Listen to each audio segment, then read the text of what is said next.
大家晚上好啊！我们又该开始老范读评了啊！这个天气好像稍微有一点点转冷啊。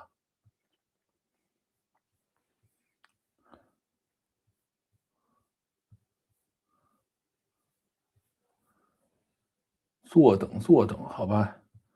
这上头写的什么？机器社会靠体力已经不挣钱了，很快 AI 社会靠脑力也不挣钱了。我儿子初中、大学毕业何时以安身立命啊？这个估计只能以德立身了。这个以德立身也是一个不错的事情嘛，对吧？大家一定要想清楚这个。好嘞，有道德是一件好事儿。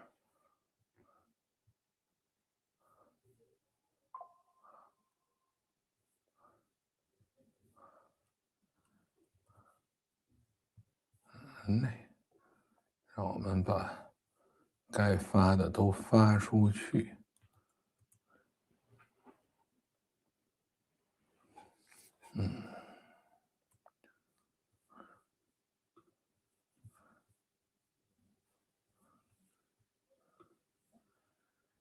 好，大家都能看得很清楚吧？那我们就开始今天的老范读评。第一条，稻香村的品牌故事。有人说北京也有种水稻的吗？这个名字看起来就觉得很奇怪。这个北京当然种水稻了，不但北京种，东北都种。东北大米的难道不是水稻吗？北京不但是有种水稻的地方，而且还有一些这种皇家种水稻的地方，对吧？这个以前的皇上也是要表演一下这个亲自耕种的啊，就是他有一片地方是专门给他用的。像北方是有很多很有名的大米的啊，一方面是北京其实不算以大米出名吧，天津是有天津小栈道的，山东有这个黄河大米，对吧？到东北都是有这个那叫什么来着？反正东北也有一种特别有名的米，号称贡米，但是那个因为假货实在太多，从来没吃到过盘锦大米还是叫什么大米啊，所以北京是有大米的，不用担心这个。北京叫稻花乡、稻香村什么都是很正常的。先来打个招呼啊，这就给孩子做早饭去了啊，一会儿回来看直播。好，欢迎塔主同学。继续啊，说这种行为日语里头叫分门帘儿。老牌子里曾经的伙计或者学徒出来单干后沿用老字号，这种情况一般都会有老店的授权啊，徒弟当徒弟当然可能成为师傅的竞争对手，但是也可以自己创建品牌啊，既要沿用老牌子，又要乱拳打死老师傅，那是太既要又要了吧？这个事儿是这样啊，就是品牌这件事情呢，其实对于中国来说，或者包括日本来说吧，都是一个挺现代才有的事情。而至于说品牌统一的管理这个事儿呢，其实是法国人发明的啊。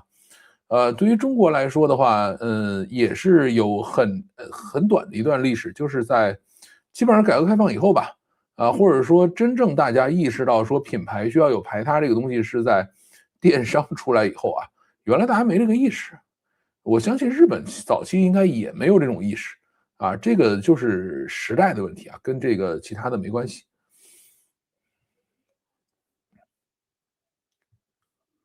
一上来就是大米赛博吃播嘛啊，这个还没到大米赛博吃播啊。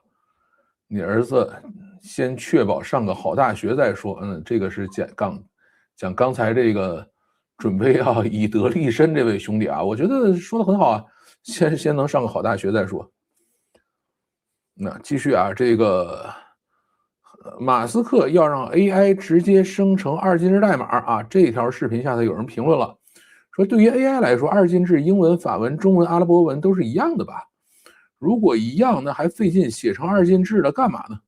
其实呢，对于 AI 来说，这些肯定也不是完全一样了。二进制没准对于 AI 来说是更容易理解、更容易去使用的一种语言吧。那么在这种情况下，这个直接写二进制，执行效率高啊，对吧？这个有什么不可以的呢？啊，所以这个最害怕的事情就是 AI 直接出二进制代码啊，这个是非常非常吓人的。然后啊，这个上期读评里头啊，因为上期读评好像最后变赛博吃播了啊，所以一帮人在去聊吃的东西啊。有人说觉得台湾食品安全的啊，你可以去台湾玩啊，买点差不多的食品，你去检测一下，再买大陆的检测一下，看看有什么差别。台湾的食品呢，我肯定没有检测过啊。然后，我相信台湾就是这种包装的食品，应该还是没有什么问题的，应该是，品质是很好的。因为台湾其实，就是我以前去台湾的时候，他们跟我讲过，有一段时间台湾也做各种假货啊。这个比如说，台湾有一个很著名的小吃叫凤梨酥啊，里头应该是放凤梨是菠萝吧。但是呢，他们就在里面放冬瓜、放糖、放反正各种奇奇怪怪的东西，就是比凤梨便宜嘛，产量高嘛。这个其实人吃不太出来啊。后来台湾说不行啊，这个一定要把牌子留下来啊，不能去做这种事情，所以后来就是做的比较严格。但是呢，台湾的夜市我是不行的啊。我在台湾吃夜市，这个反正也是走不到头就直接奔回酒店去上厕所了。啊，这个可能我的肠胃不太适合那边的美食吧。再往后啊，说老外没有像国内宣传的啊，对中餐那么痴迷，他们味觉可能比较弱，啊，喜欢大甜、大咸、大油，大的刺激啊，不太喜欢花椒口味大多数接受不了花椒粒啊，川菜比较重口，他们喜欢。火锅就一般般啊，麻辣烫是简化版火锅。我这里的品牌有杨国福和张亮啊，我观察过，他们自选食大多以牛肉、白菜、蘑菇、西兰花、花菜、乌冬面之类啊，他们的食谱为主。国人爱吃的那些，他们喜欢的人很少。总之，老外吃中国菜是猎奇为主，大多数没有那么热衷啊。老外喜欢的馆子一般啊都是量大管饱，国人称之为改良版中餐，好吧？其实我觉得这个是合理的啊，就是哪个地方人爱吃自己的东西，吃别人的东西都是猎奇，我觉得这个才是相对合理的。说老外一看到中餐就打开新世界，这个你跟我说我也不信。至于老外吃这个量大管饱，这个我其实不太了解啊，不太理解啊，因为就是特别像白人饭啊什么的，我觉得量挺小的。啊，他们饭量很大吗？这个老外是不是必须要量大管饱，他们才觉得很开心？这个回头，哎，对，卡尔加厨在呢，你可以告诉我，这个老外是不是也是这个必须要量大管饱才是比较开心的事情啊？这个因为我看到他们的很多食物都分量很小啊，还有说啊，如果按照该死的没死这套逻辑啊，那么制造业回流应该就是，改变谁该死的根源问题，而不是死没死的刺激问题。川大爷得弄明白为啥照目前的状态，美国的制造业就该死，是怎么改变才能让它不该死？这个是我那天在读评的时候跟大家讨论过，说，川大爷的制造业回流呢，其实是打破了市场规律，有可能会出现问题。那么就有人说了，说那到底谁该死，谁不该死呢？对吧？就是该死的死掉，就不会有产能过剩，就不会有这个，就是都遵循市场规律嘛，就不会有问题。事情呢是这样啊，就是，你如果规定说我们这儿必须是这个5天40小时工作制啊，然后呢，5天8小时工作制必须要有多少薪水，然后必须这个有什么保险，有什么这样的人你才可以去上班。那你去面对这些，我们这儿可以6天啊，这个每天上10个小时的班的人，然后那个薪水还很低，对吧？还可以不用买保险，你跟他们这些人去竞争，你确实是竞争不过。对吧？那最后没办法，像欧洲他们使用的方式就是，如果我发现啊，你们的员工不是一天工作40个小时，啊，不是一天工作8小时，不是一周工作5天，啊，然后你们这个工作时长超过多少以上的话，我就认为这是强迫劳动啊，我就禁止买你的东西。其实我觉得这个也是一个处理方式啊，要比这个川大爷直接加关税啊，或者通过这样的方式让制造业回流，可能也不好说谁优谁劣吧。因为你跟这个低人权去竞争的时候，你确实竞争不过，对吧？那从这个美国企业或者全世界的这些企业主来说的话，他们肯定也是希望怎么降本增效嘛，对吧？有这个任劳任怨、没有工会罢工，然后工资很低、加班很长的员工，为什么要去雇佣这个动不动还闹个事儿，还有工会，对吧？然后工资很高，工作时长还很短啊，为什么要去雇佣这种人？所以这个市场规律它就是这样的啊。那么市场规律其实你必须是在同一个层次上，像中国呢就属于说，哎，我开一个不同层次的，对吧？那你怎么竞争？这确实没法竞争啊。所以这种到底是怎么让它制造业回流，或者到底怎么能够有一个相对公平的竞争环境，对吧？让所有人都体面的生活啊，你不能因为说，哎，中国人说我愿意不体面啊，那全世界的人都得跟着你不体面，这事儿其实也不对啊。但是看怎么去调整吧。啊，这个其实是有很多矛盾啊。这个特别是，其实原来按全球化的方式做，可能没准中国再发展一两年啊，说我们这个也劳动法起来，然后大家这个生活水平也慢慢上升了，也许就能平衡下来啊。但是这就不好说了啊，看看后边怎么办吧。还有人说啊，GPT 4.2进步还是不小的，默认4个 agent，回答前先自己讨论一番，回答准确率上升了，速度慢了些啊，比以前好用了。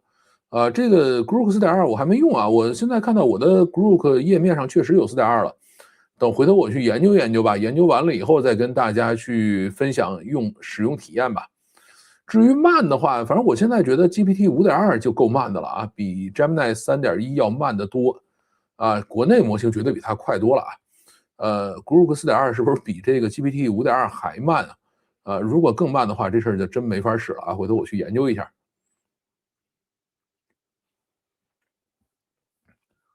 看这边啊，这个刚刚看到美国刚颁发的国会勋章得奖者，2位得奖者，都是超扯，一个是韩战飞行员，一个1打7架米格战机啊，击落5架，安全返航；另一个是更美利坚超人了啊，这我还没研究，回头可以去看一看。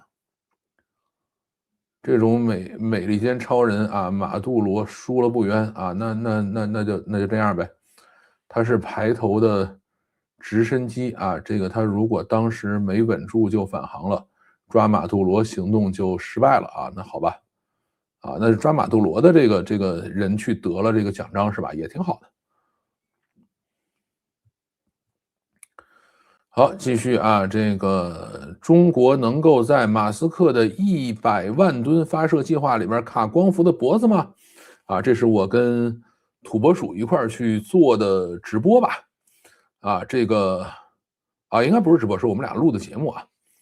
啊，有人说了啊，说这就是老马给资本画的大饼而已，但是大家都画饼，老马就是有的时候会时不常的实现一两个啊，这个就比较吓人。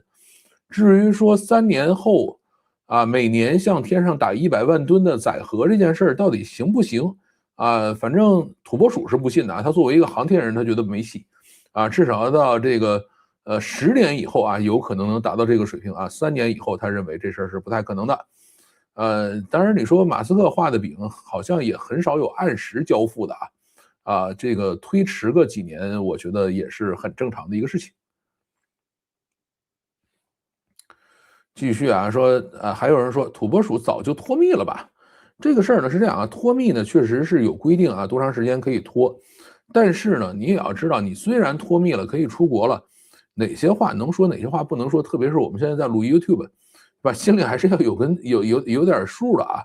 而且啊，虽然他脱密了，但是他还有朋友啊，还有同学呀，还有以前的老同事啊，这些人你也不能让他不联系了吧？那联系了以后。那聊什么呢？对吧？这个，所以还是要心里有个把门的啊，不能胡说八道四处啊。越是知道的人越不能说。你像我这种我不知道啊，那我就可以拍着脑袋胡说八道啊，我是不用担责任的。他知道，那这事儿还是要小心一点的啊。好像说啊，说完全是没有可能的事情啊，因为 SpaceX 会进入国防工业，必须要和中国隔离啊，包括投资者。这个讲的应该是，最后我跟土拨鼠聊了一下，我说如果中美两国合作，是不是会变得快很多啊？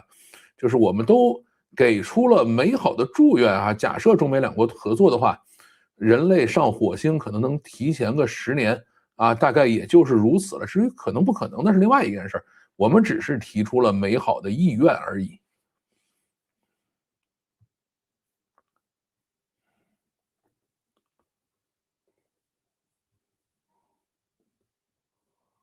好，继续啊。我一德国哥们儿来中国，他平时只抽万宝路，来中国买不到，直接麻了。哎，中国现在没有万宝路了吧？因为我不抽烟啊，所以对这件事儿完全不了解。反正我小时候，我上中学的时候，满街都是卖万宝路的呀。这个现在难道没有了吗？美国的华人馆子便宜的往往量大管饱路数，贵的往往精致量少啊，吃不饱的才会好吃啊，这是一般饮食行业的规律。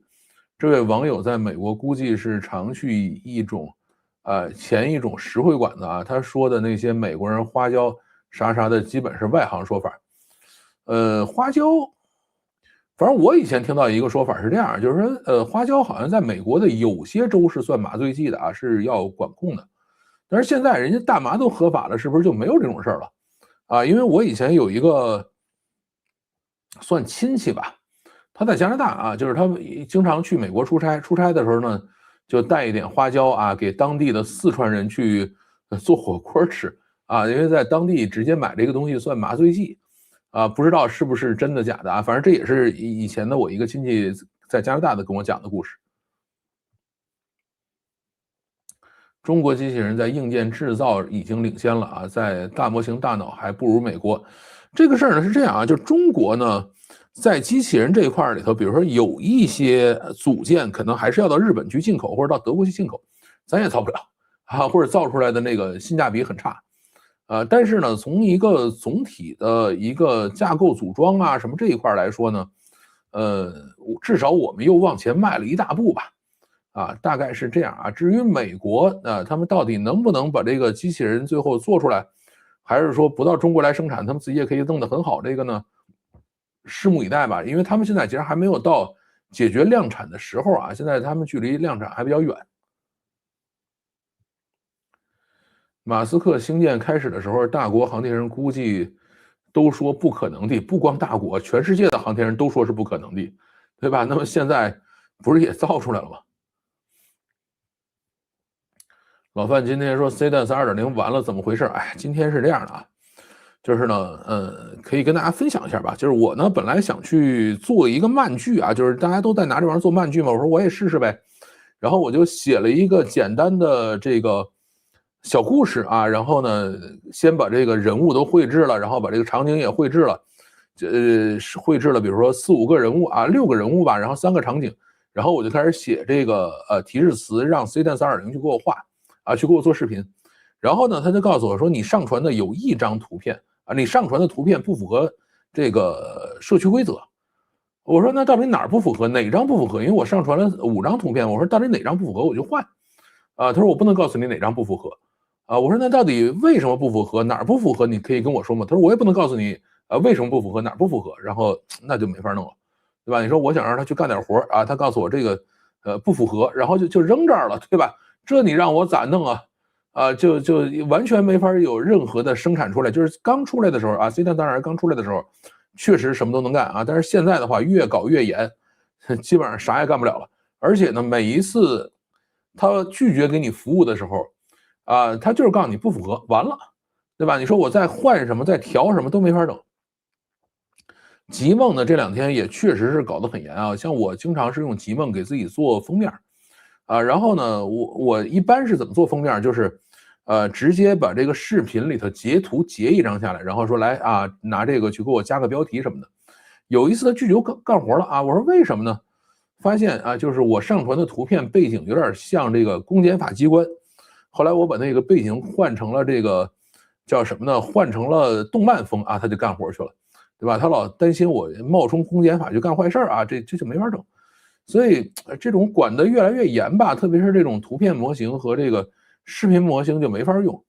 你告诉我，哎，比如哪儿有问题，你去改，那我都是可以接受的。或者说，哎，5张图上来有哪张图错了啊，我都愿意去换。但是呢，你说我不能告诉你哪张图错了。后来我说，那你有没有规则？他说我有规则。我说规则在哪儿？他说我不能告诉你。你说这玩意儿你让我咋弄？所以 CDS 2.0就已经完了。点赞啊，欢迎。机器人的模型比语言模型要复杂多了啊，咱们还是要等很长时间才能摆脱遥控器啊。遥控器这个事儿就没法整，像擎天柱啊，还有 Figure 01，实际上都是有遥控器的啊。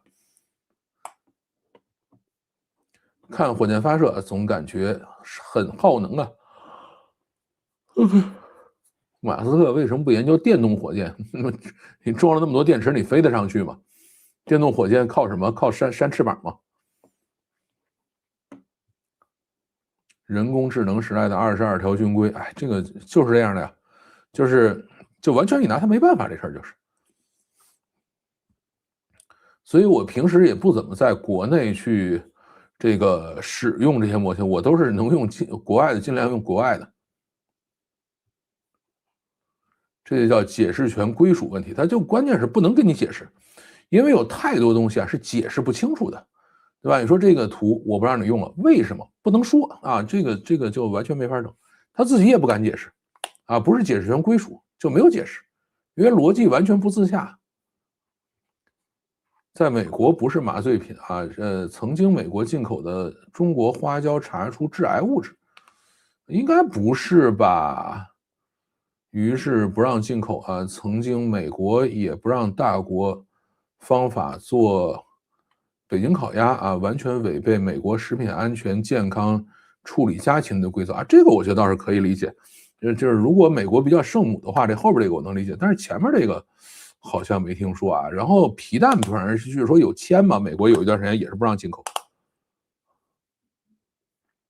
电动火箭动力不够啊，主要还是因为电池的倍率性啊，倍率性能还是不如燃料的燃烧效率啊，这是肯定的。Sora 2就是极左把自己弄凉了啊 ，Cadence 至今还没追上 Sora 2，但是 Sora 2也没戏啊，可能还得等等。这个玩意儿没法等，因为怎么说呢？你别说生成视频、生成图片，你的功能太强了以后都会有问题。啊，就像以前我记得人脸识别，大家都好用的时候啊，然后那个就是基本上能使吧。谷歌当时在做 Google Glass， 然后呢，就是说我们不准备在 Google Glass 上面加人脸识别。他说为什么？因为准确度已经高到让人恐惧了，而这个视频生成和图片生成也是这样，完全没法整，就是它的逼真程度和以假乱真的程度已经高到让人恐惧了。所以 Cadence 2.0基本上是被国内玩死了啊，被中国政策给玩死了。企业要保留解释权，用来维护自身利益和回避风险，这跟解释权没关系，它这东西就没法解释，对吧？不是说我自己可以有一个解释，没有解释。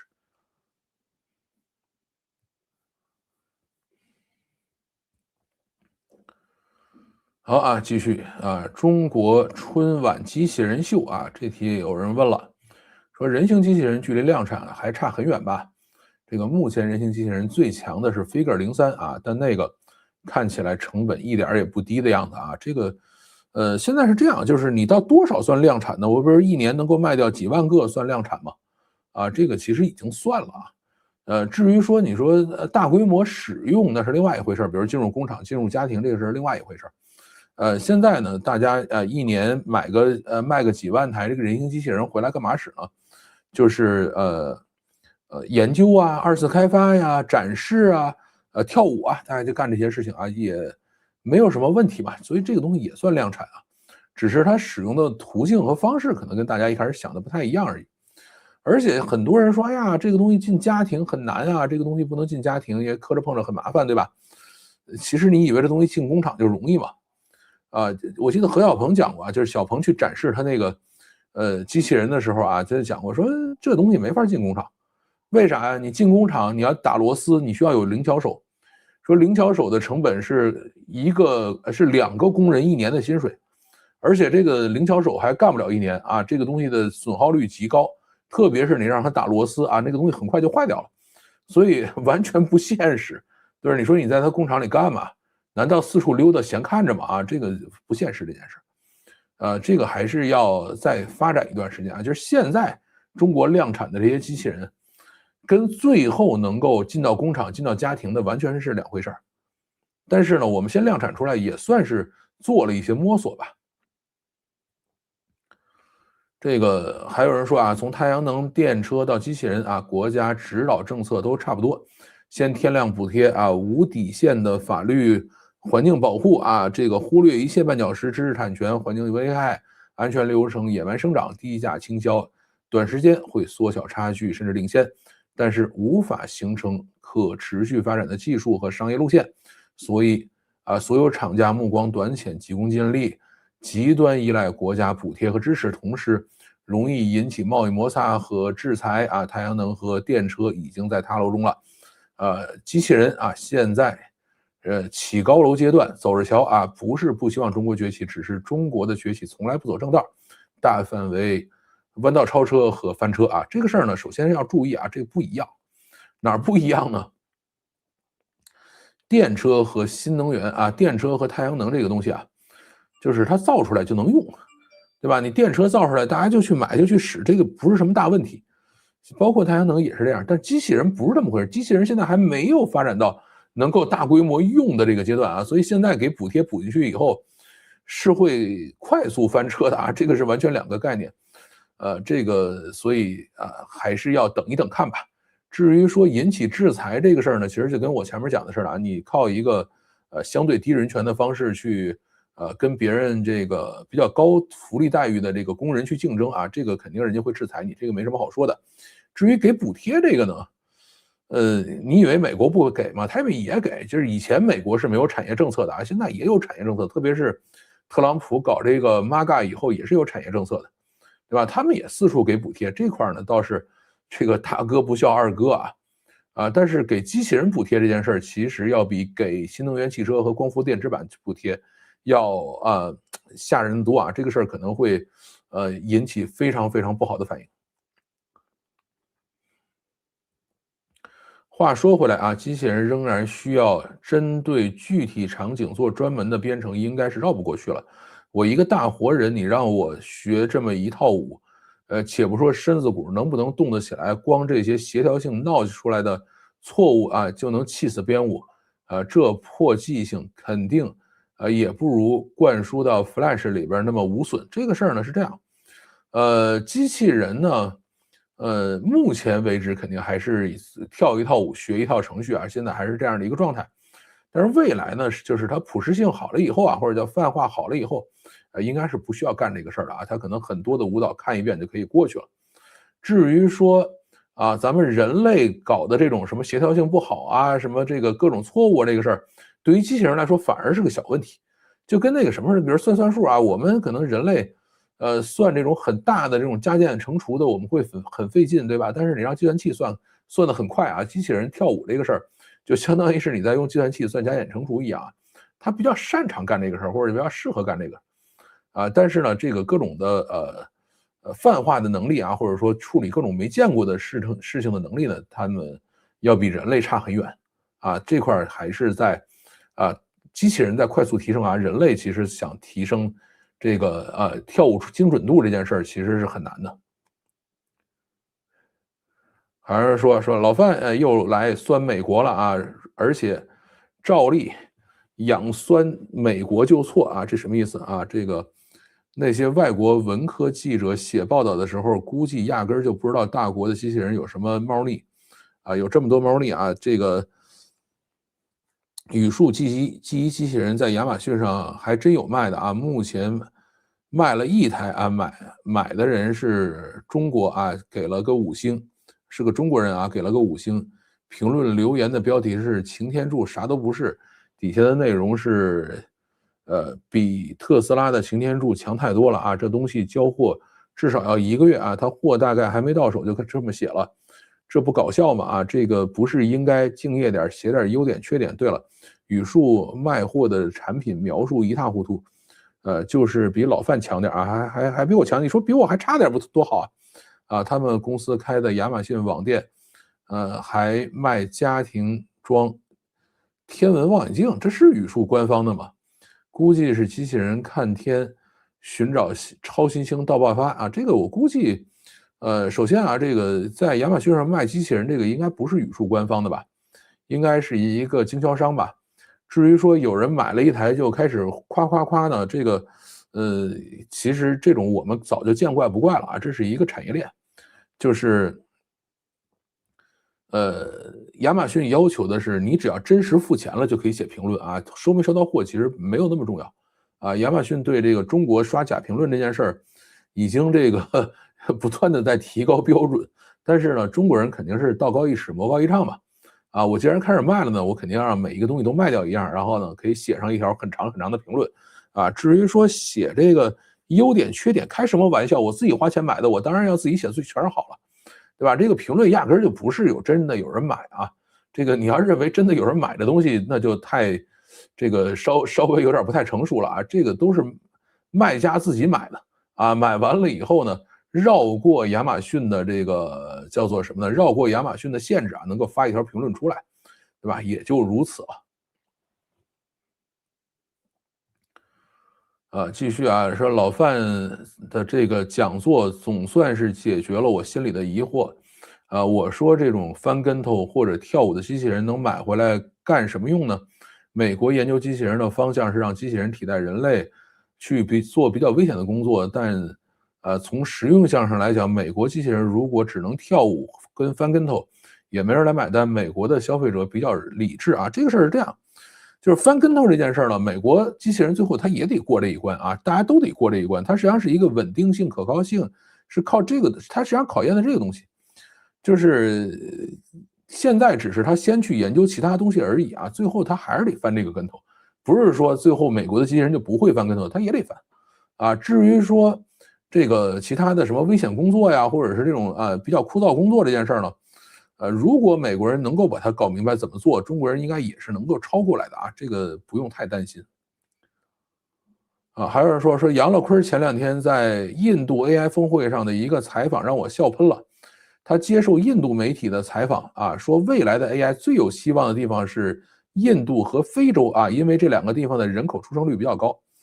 这个也可以这么讲吧，我觉得没什么太大的毛病啊。这个访谈我还没看啊，因为整个的印度 AI 峰会我完全没关注，包括上面的什么山姆奥特曼啊，什么他们的这些访谈我都没看啊。这个因为特别有意思，我记得我看了一点吧，就是有人去问山姆奥特曼，你说，他说我们印度都是这个 IT 外包大国嘛，他说这个 AI 上来了以后，是不是把我们的工作都抢干净了？我们以后怎么办，对吧？这个我觉得也很有意思啊。然后这个山姆奥特曼只能礼貌而不失尴尬的微笑了。至于杨乐坤讲的这个呢，我觉得倒是有道理啊。就是 AI 上来以后，如果其他地方人都不生了，那真的是谁生下来的多啊，谁就有机会啊。这个本身在逻辑上是没有问题的。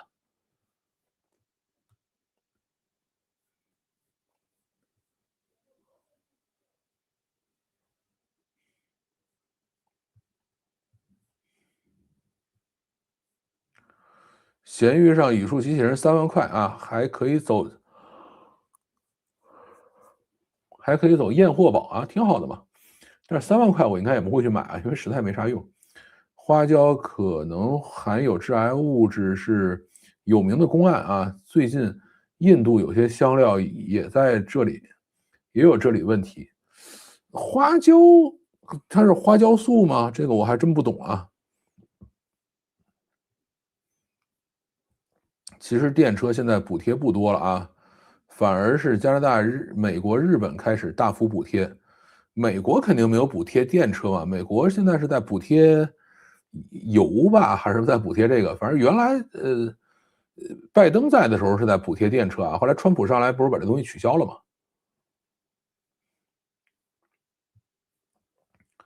补贴这个东西有时候对于技术开发来说也是必要的，补贴呢，其实也是一种对市场规则的扭曲啊，但是就是你出来混总是要还的，你现在补贴了以后，后边肯定还是要承受一定的反噬的啊。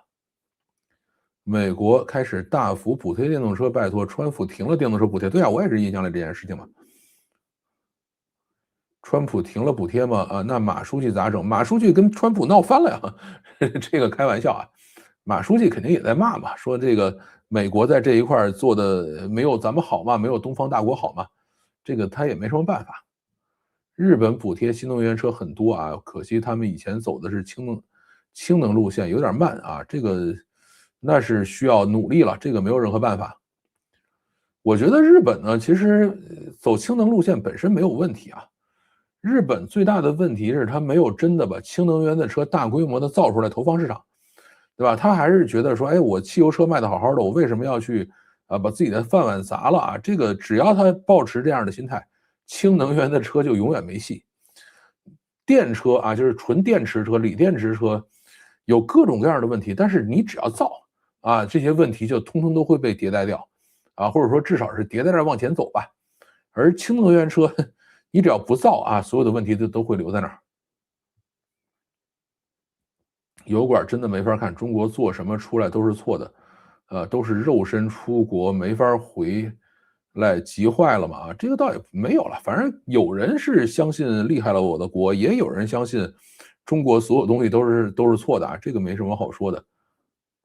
现在机器人不太可能太实用啊，主要是拿出来，用找问题迭代啊，比如上海的机器人售货员，他卖饮料不一定有自动售货机效率高啊，但是有个机器人在那里一直用啊，可以收集宝贵的实验数据，利于后期迭代啊。这个他也不用收集数据，它能够带来人流量就够了啊。大家觉得，哎，机器人卖的饮料啊，好新鲜啊，我要把它买一杯尝一下啊，就够了。其他的不需要了。老范不成熟啊，我说的那个亚马逊机器人不像是真卖的啊，结果被老范说成不成熟。哎呀，这个就是你觉得可能是真有人买嘛，就只是你认为说这个一个月还没到呢，这个机器应该没到手了，就开始发评论。我告诉你说，这是一个产业链啊，就是在中国做电商，特别是亚马逊电商，专门有一个产业链在亚马逊上刷评论啊，大概就是这样的。我在最早开始做老范讲故事的时候啊，大概第2期还是第几期就专门讲这故事啊，说亚马逊这个刷评论的产业链到底是怎么运作的，还不如做会动的硅胶娃娃机器人啊，这个需求的动作会不会少点啊？那个硅胶娃娃呢，可能不光是呃需要会动啊，它那玩意儿可能要按这个医疗器械去审核啊，可能比如在美国，它需要到 FDA 去做认证去啊，这个更麻烦一些。你觉得 V4这几天会发吗？啊，本来这个我觉得比较难啊，这个 V4，咱们还是期待吧，我还是挺期待 V4的，但是这种有的时候是期待越大，这个失望越大。很好奇 AI 未来取代人类所有工作，到时候谁来消费这个制造经济效益啊？这个正好这几天有一篇雄文啊，大家都在传说，有人写了说2028年回看现在，说2028年直接美国全世界经济都崩了啊。这个回头我去研究一下，明天看看是不是录一条视频给大家讲一讲。大家都在讲这个，现在就不再是说谁崩是哪个行业崩了啊，人家就讲说2028年整个全世界的经济都崩了，不光美国崩啊，全世界都崩。美国电车不补贴啊，那么特斯拉对比其他电动车厂就更加优势了啊，马书记就可以卖了。哎呀，这个其实都是扯淡，这个其他电动车就是中国电动车，你不让进去，你让进去了以后，你看补不补贴？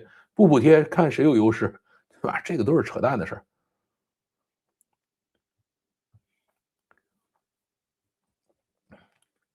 所以马斯克呢，还是吃的叫地方保护的这个优势啊，就是不需要补贴，你只要别让中国车进来啊，我就很开心了啊，大概就是这样的一个情况。好啊，继续这个 AI 送棍的故事啊，就是有一个公司专门用 AI 去搜集诉讼啊，然后去打官司啊。这个怎么说呢？有人就很不同意老范的观点啊。第一个说这哪儿不道德了，这很道德啊，对吧？发现哪里不公平，我们就去搞一搞，这有什么问题吗？反正美国呢一直非常非常警惕这些律师自己去无事生非啊，自己去没事找官司打这个事儿。在美国一个这么多律师的国家嘛，他们是极其警惕的，因为呢，法律这个东西，包括社会的很多东西啊，它没有办法面面俱到啊，它里头一定是叫有很多疏漏的地方，或者有很多灰色的地方。但是，一旦是有这些特别掌握法律的人啊，他还在经济利益的刺激下冲上去，可以制造官司，可以打官司的话，那其他人就没法活了啊。所以这件事儿是极其不道德的啊。还有一个，我其实在里头讲了，他们去筛选官司的时候，会选这个有价值打的官司啊，不是说有谁有冤枉了，谁正义了不正义了，不是这个啊，到底看理赔额、理赔标的有多大，有大的咱就不打小，他们是这么样一种玩法。你如果这种方式的话，那你觉得他们还很道德吗？啊，我觉得就有问题了啊。还有人说啊，制假造假没有不道德啊，打假反而不道德了，典型的屁股问题啊。但如果修长城的苦力一个劲同情秦始皇，活该世世代代为奴了吧？啊，这个事儿是这样啊，就制假造假肯定也是不道德的，这个没什么好说的。他们现在讲的是什么？叫知假构假，就是我知道这东西是假的，我一定还要买下来，然后去告你，这个事儿是有问题的。其实所谓真和假呢，也不是零和一啊，这个里头也是有一定的灰度的啊。我们要让这个社会有一定的包容性，让这个灰度可以存续下去。但是如果有一帮人啊，每天举着这个放大镜进去说我来去挑你毛病的话，这事儿就没法整了。像中国原来有一个故事叫提灯验房吧，还是叫什么？他是这样的，什么故事呢？就是这哥们儿租房啊，租完房了以后呢，这个可能租了几年吧，把房退了。但是呢，大家知道，在中国退房啊，有一个很难的问题，就是退租金啊，退押金，就是在中国租房是有押金的。然后呢，这个房东呢就拿了一个特别特别亮的那个灯啊，把它举起来。啊，这个灯呢，走到什么地方，你比如说这儿墙上有个小裂纹啊，或者有个什么地方，比如你粘过东西啊，就是这种很多小细节都可以看得很清楚。啊，就反正用各种各样的方式不退押金给你啊，他就干这样的事情。就是我们不希望啊，这个有一堆律师啊，或者有一堆职业打假人，然后举着放大镜，然后在他们认为有利可图的地方来去制造各种各样的是非。啊，这件事情本身它也是不道德的啊。所以这就是啊，在这一期里头讲的这个事情。还是说啊，这个要在大国发扬光大吗？这个不太可能啊，这种方式在大国是不可能发扬光大的。大国呢，一定是党纪国法，对吧？党在法上面，所以呢，他们希望的是多一事不如少一事啊。这个，如果有 AI 可以自己制造诉讼、制造官司的话，这个事儿是没有任何的，甭管是公检法哪一个部门是喜欢的啊，因为他们是这样的，就是他们有立案率、破案率、审结率，这个是要考核的，对吧？你这嘁哩咔嚓整一堆案子出来，然后你还结不了，那这个人家的奖金怎么发呀？所以这个事在大国不可能发生啊，不用想。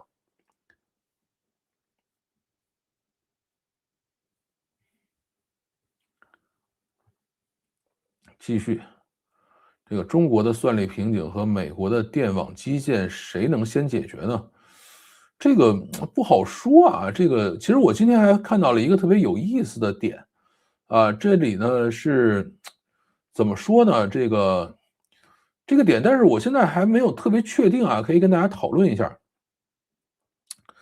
就是现在有一种说法是，中国现在开始出口 token 了啊，中国有很多算力有很多电力啊，然后这些电力呢，可以让这个机房里产生 token 的成本非常非常低啊。那么在这样的情况下呢，像 Minimax，像这个Kimi K2，然后Kimi，然后还有像这个 DeepSeek 这些模型呢，他们每100万 token 的这个成本就特别的低。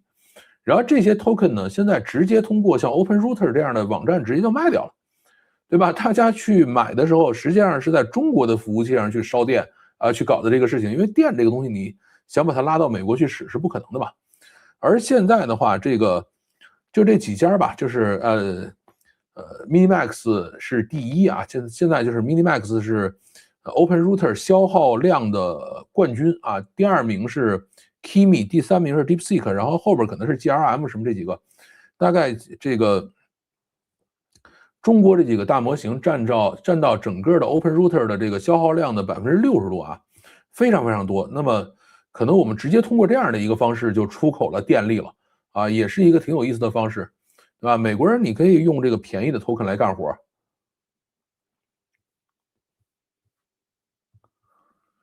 老范继续不成熟啊，我是说这些人，刷卖机器人好评都不认真啊。我经常，亚马逊买东西啊，不就是，不就得识别哪个是大国刷好评吗？啊，挺好，你成熟了，行吧？这不开心了吗？啊，因为我其实我应该多少年没在亚马逊买过东西了啊？因为亚马逊在中国已经其实也没算彻底退出吧，现在差不多退出了啊。以前亚马逊在国内的时候，我有时候还在上面买 Kindle 啊、买电子书啊什么的，但是后来他们就实在竞争不过京东，我就不买了。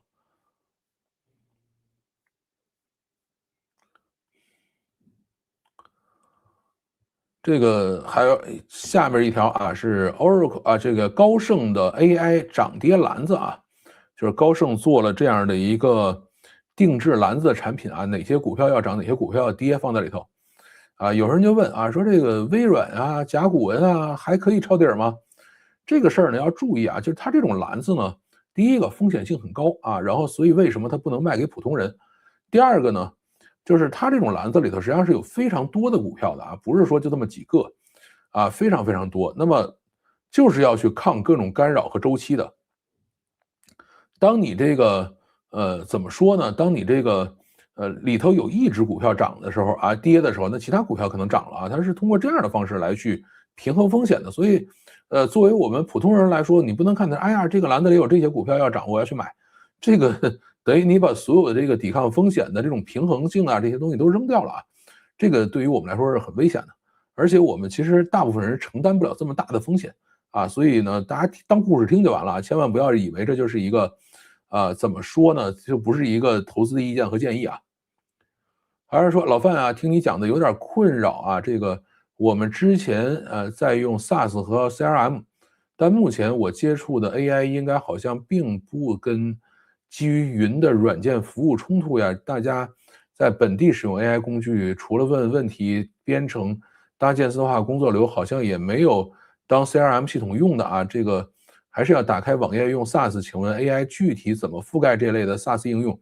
啊，有什么具体案例？比如现在哪个 AI 应用正式可以全功能的替代我们那个 SaaS 和 CRM 系统了？大家注意啊，这个不是要全功能替代，而是说它可以取得其中一部分的能力啊。这个你比如说这个你的 SaaS 系统啊，比如说是进销存系统啊，或者什么这样的东西，现在你使用Anthropic 的 Cowork 就可以解决绝大部分的问题啊，包括 CRM 系统，CRM 就是叫客户关系管理嘛，对吧？你把这些客户通通都塞进去以后啊，它也可以把它比如说做一个 RAG，做一个这种处理以后，你让它去给你做各种的事情啊，它都可以做得很好啊，没有任何问题的呀，对吧？你不能说哎，我一定要把这东西写死在那儿啊，写死在那儿不就变成 SaaS 系统和 CRM 系统了吗？AI 是相对比较灵活一点的啊，都是可以做的。然后这位朋友还问啊，他说 SaaS 一般都是按账号席位收费的，你说按结果收费，怎么按结果收费？其实很简单，你比如说，我们今天要求他出一份报告啊，那你把这个报告做出来，我按报告给你钱啊，你报告做不好我不给你钱，这不就按结果收费了吗？对吧？或者说，哎，我现在要求给这个多少用户写邮件啊，给我所有的用户写邮件，然后进行客户关系维护，然后你把这个邮件都给我发出去了。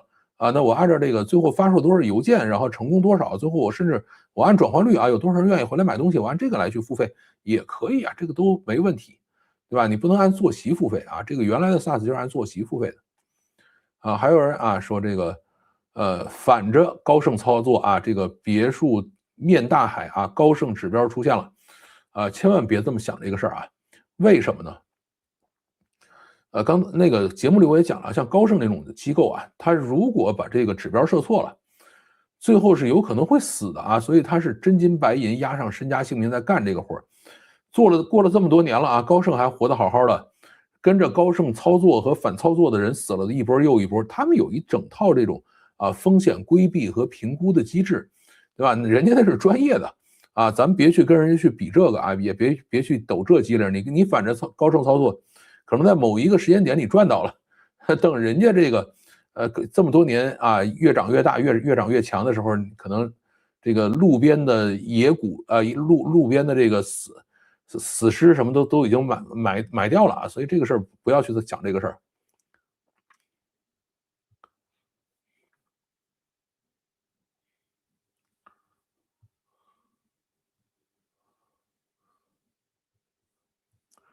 我只在亚马逊上买过 Kindle 啊，很早以前了啊，现在都不知道亚马逊还在不在。中国亚马逊好像还能访问吧？我看一眼啊。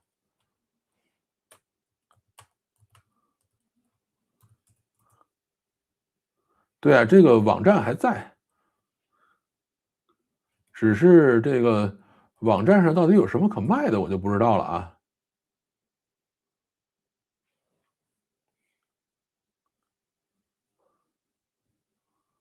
呀，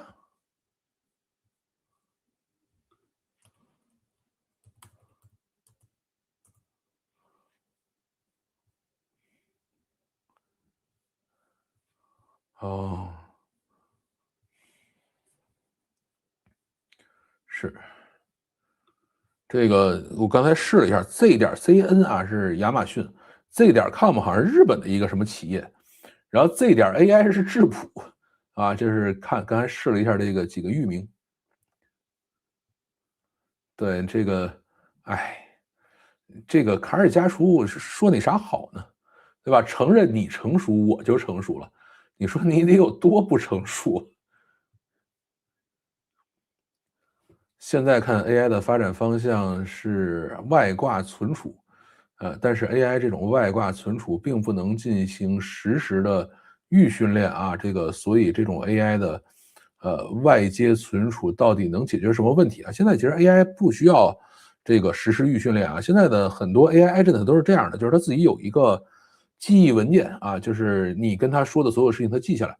然后呢，他在记忆文件的帮助下继续去往前走，实际上他已经在不断的去改进了，对吧？每一次跟他沟通，每一个阶段的任务完成，实际上都在有所改进啊，它是这样的一个过程，不需要每次去预训练那个模型了。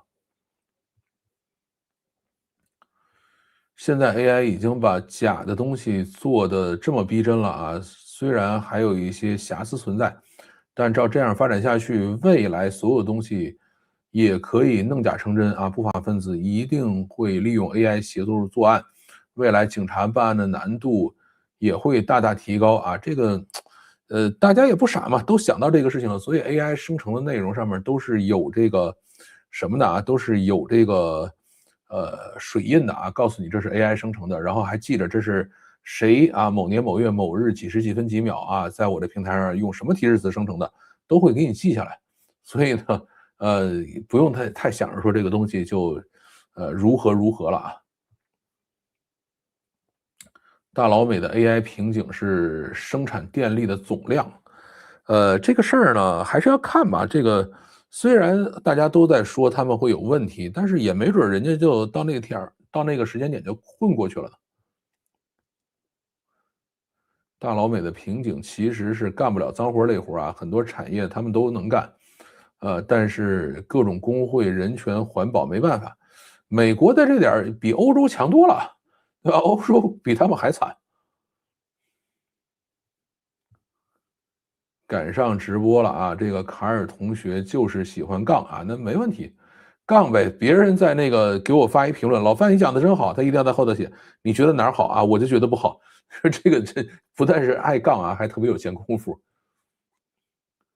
我去追前面的啊，没事儿，先听着呗。卡尔老兄和老范一定是真爱啊，七杠，哪天回北京一定要喝一杯啊，欢迎。但喝酒就不行了啊，这个可以请你喝奶茶，蜜雪冰城啊，100%糖的。AI 电力价格不单是电力价格，还是算力的用电效率这一层啊。例如，最近 AI 硬件的热点很多都在聚焦这件事情。这方面大国没有优势有劣势啊。最近后的 token，未必那么便宜。再说，现在都考虑 AI 计算中心在几百公里范围内啊，从内蒙向全球卖 token 也有这个问题。这个事儿呢是这样，就是 AI token 的本身并没有要求那么快嘛，它又不是说看视频需要 CDN 啊，没有那么快，所以你打一个指令下去，你等个10秒和等个这个15秒其实是没有什么区别的，对吧？不是说我一定要就近去做这个算力啊，没有这件事儿。至于说这个算力的用电效率这一层呢，美国也许能够提高个5%、10%或者什么这样的，但是你真没办法。中国的这个 token 的成本就是美国的1/20啊，或者是1/50啊，你再怎么去优化，其实很难去把它优化下来啊。第一方面就是中国本身大模型就是按照低消耗去训练的啊，甭管是 DeepSeek 还是其他的这些，它消耗都很低。另外一个呢，就是这电便宜啊，对吧？然后你再加上各种补贴，这个中国电费，电费好像跟中国跟美国差不多，我印象里，中国大概1度电是5毛多钱啊，民用电，但是它那种可能是有补贴的吧，因为他们都是在这种这个就是煤矿大省啊，或者是这种水电大省，在那里去建算力中心啊，所以这个就不太好说了。但是最终肯定中国的电多啊，这个是不用担心的。而且我真不觉得这个算力中心需要那么近。AI 现在可以做到实时学习了吗？另外，老范你怎么看 AI 到底算不算一次生产力革命？目前看它好像只能提升效率，但无法产生新的需求。需求这东西还是需要靠人产生啊。至于革命这个事儿呢，你就这么想吧，工业革命产生需求了吗？其实也没有，还是人产生需求，对吧？哪一次革命是由革命的这个技术产生的需求？都不是。这个 AI 现在呢可以做到一定的实时学习啊，就是它通过记忆的方式是可以搞定这件事儿的。现在新疆的电力不是便宜吗？是不是大新疆要来了啊？这个新疆电力便宜吗？我还真不知道啊。老美需要刺激，只要有刺激了，哗啦哗啦的就上去了，电力价格一涨，刺激就来啊，很快就有企业会想办法去生产电力。再说，其实很多技术都有储备着，只是由于各种原因没上啊。这个美国肯定也有这种问题。你说美国造不出发电机吗？肯定能造出来啊。这个或者整个造电厂、核电站啊，美国造这东西都没有任何问题。但是你要想造呢，你肯定也得各种审批啊，什么环评啊，对吧？这个它是躲不过去的。AI 肯定算一次生产力革命啊！我们很幸运赶上了信息化和 AI 2次革命，这个到底是幸运还是不幸，还要再等一等看啊。我看到一种说法，中文比英文的信息含量高很多，所以中文去做 AI 大模型底座啊，天然有优势。这个我倒不这么认为啊。我觉得还是全世界绝大部分的内容本身就用英文写的，而对于这个 AI 来说的话，这个真的没有那么大区别啊。它反正多算俩数，少算俩数的事儿啊，不是差在这里。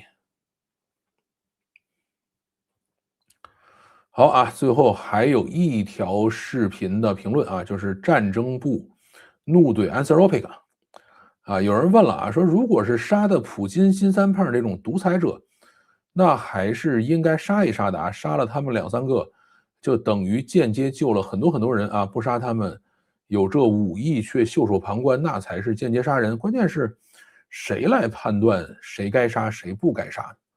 对吧？这个像美国战争部的意思就是说，我们判断啊，判断完了以后，我命令你杀，你就杀就完了，对吧？你不能自己判断啊，这个事儿是不行的。而 Anthropic 的要求是什么呢？就是你判断了该杀，我也不给你杀啊，这个事儿是我要求自己判断，所以差是差在这里的啊。就像是有一把枪一样啊，这个枪说，哎，我自己有这个自主意识了，我来决定不许开枪，对吧？那你说这玩意儿咋弄？没法整。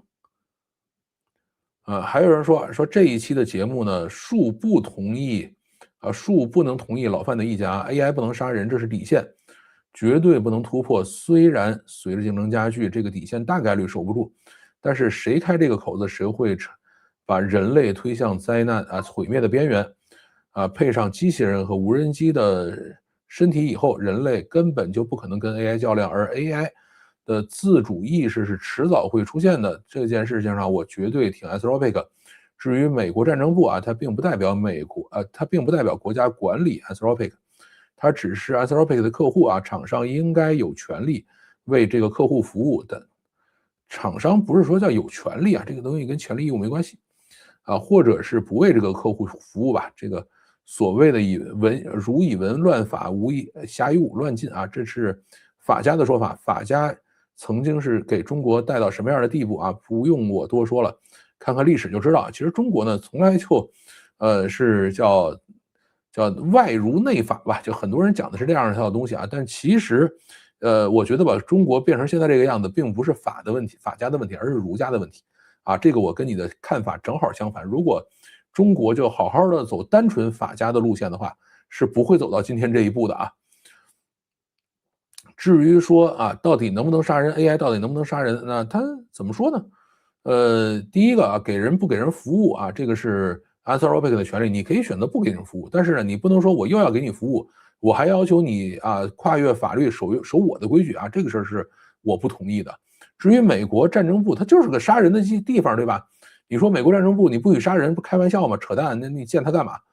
对吧？那你这个既然 Anthropic 愿意做这个生意，愿意上去挣这2亿美金，你就得守人家的规矩啊！凭什么说我今天啊造武器，我造枪的啊，我就专门造这个打不响的枪，然后我还要求战争部你必须买，疯了吧他，对吧？所以这个事儿，就是我的这个一个看法了。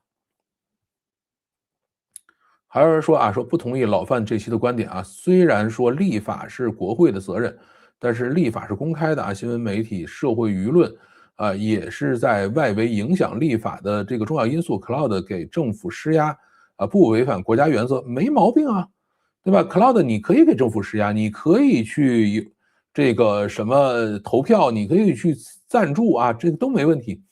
但是人家立好了的法，你得执行啊，对吧？你不能说人家立好了的时候我不执行啊，然后我要用我的产品去绑架你，这事儿是不对的啊。还有说 UP 主最后的三观歪得很啊，这个属于唯权威论啊，跪久了真当自己是人上人了啊，不喜欢别用啊，人家是私企没软本事，当什么国家领导人啊，这个还天天想控制人啊，中国的所谓精英都给你一个德性啊，待崩了的时候啊，等崩了的时候啊，又要怪老百姓太拙劣啊，太顽劣啊，看似精明，实则蠢蛋啊。这个事儿呢是这样，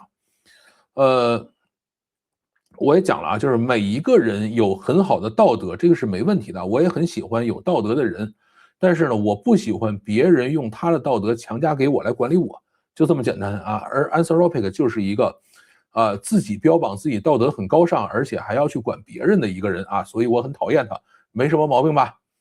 啊，至于说这个是不是唯权威论，我没有唯权威论啊，我讲的是规矩啊，到底是不是要守规则？啊，你说我不愿意守规则啊？美国虽然立了法，但我不愿意守，我还是要求啊，这个美国一个政府机构啊，不要去守国会给他定的法律，而是要守我的产品规则。那这个，反正我不知道到底谁唯权威论啊。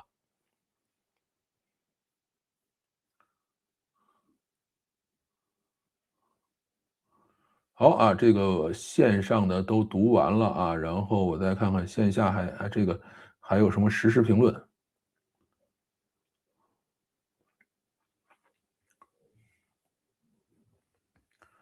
嗯，这个吧，对于大模型来说，所有语言最后都是转换成向量而已，没差别的。差别也还是有一点吧，不能说完全没有啊，因为，这个大模型干活的方式是算向量乘法，如果向量里头能少几个的话，确实能算得快一点。这么说吧，啊，英特尔最新的 AI 芯片新架构是用电目标是1/10啊，日仿的这个T 玻璃也可以降低啊，康宁的玻璃基板，又是降低一半啊，这个别小看这些，一不当心就是1/20了啊，这个好吧，你去看看现在，Anthropic 的 token 是多少钱啊？100万个，你再去看看 Minimax 和 Kimi 他们的 token 是多少钱？100万个啊，然后再回来跟我讲这些事儿。至于英特尔最新的芯片呢，好像英特尔出了一个新的 CPU 啊，700瓦，疯了！我觉得，我不知道什么时候能用到这种东西。批评老范这一点啊，都是认知极低的傻逼啊，这个倒也不至于了。最近美国 AI 电力中心的技术也有不少突破，政府也开了很多绿灯，绿色通道或者是法律运行来加速环评那些，例如犹他州是我来搞核电站设施环评啊，然后把设施出租给 AI 数据中心啊，搞核电站啊，这个其实也挺好的。我觉得这个美国现在肯定也要想办法来解决这些问题，至于最后到底能解决到什么程度呢？呃，最后好多其实还是要看时间了，就是你在一个标准的时间内吧，把这个事儿解决掉呢，就没问题啊。如果你说，哎，我在这个一个时间点上我没把它解决掉，那就有可能会崩啊，它就是这样的一个情况。我觉得美国肯定也在很努力的想办法，中国肯定也在很努力的想办法。比如说，我们做这个华为芯片，做这些东西，然后再加上这个电力补贴，然后怎么能够把这个成本降下来，让大家能够用上更便宜的 token。最终大家还是要去使用更便宜的 token 嘛。好啊，大概就是这样的一个情况。如果哪天啊，这个美国的，比如 OpenAI、Gemini 和这个 Anthropic 他们的 token 比这个 Minimax 便宜，我当然愿意用了，这没有任何问题啊，我可开心了啊！我还盼着他们赶快降价呢。要省电和提高 AI 芯片效率，后很有可能会，走到把大模型直接刻在芯片上去。这不是加拿大不是有一芯片就干这个活了吗？专门训练了一种模型，直接刻芯片里。但是这个我觉得有问题啊，因为这个芯片的更新周期跟这个大模型更新周期不一样，芯片很慢的，大模型更新很快啊，所以这个不划算。抄底 SaaS 这一期啊，我收获很大啊。这个你反正你也小心啊，这个赚了赔了都不是这个，都是你自己的啊，别怪我。好啊，还有什么问题没有？要是没有问题的话，今天就到这里啊。我明天的视频还没有处理啊，这个今天这里处理完了以后啊，做完这个直播就要去处理视频了。然后下周三咱们继续读屏啊，然后周五看看跟大家直播点什么吧。赚了钱得赶快打赏啊！这个会员没问题，只要是会员我们都是很欢迎的啊。这已经是付了钱的了。好，那么今天就到这里，感谢大家收听，再见。欢迎下周三继续收听老范读评节目。